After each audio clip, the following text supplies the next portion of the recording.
Ladies and gentlemen, my very first Elvis week was when I was just 14. This was back at the old tent, the one by Grayson Crossing. You guys remember that?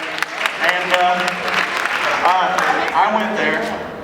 I didn't know nothing about this Elvis world. I just was a massive Elvis fan who had been wanting to go to Elvis week for years and finally convinced his mother and grandmother to finally take him. And I didn't know that my grandmother would do this.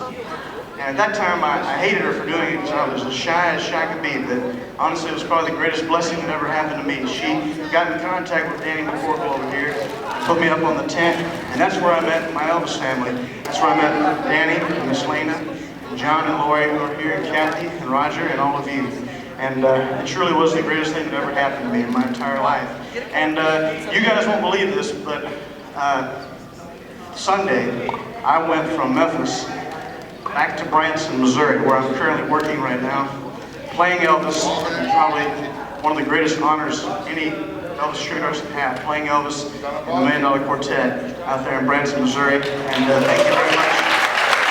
I went out there, Sunday I went back to Branson because I had to do a show on Monday, and so yesterday I did the show, but one thing that Danny and Miss Lena asked me from the get-go was, they said a lot of, ETAs, I'm not talking about anyone specific.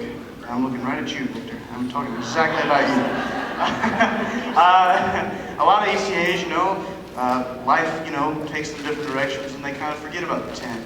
And they said, all we ever ask in return is that you always remember the tent, and you always try your best to come back. And I said, I can promise you, I will be back every single year. And so I got up at 7 o'clock this morning. I did my hair, I got dressed, I got in the car with my girlfriend, and we drove 5 hours back here to Memphis because we did not want to miss the tent, because I made a promise, and I'm going to keep that promise from now until the very end. That's the truth.